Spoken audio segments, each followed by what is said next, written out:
باب ترتيب الأدلة.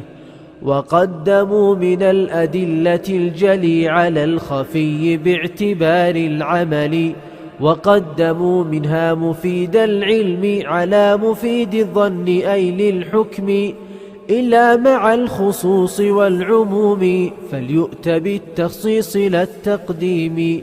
والنطق قدم عن قياسهم تفي، وقدموا جليه على الخفي.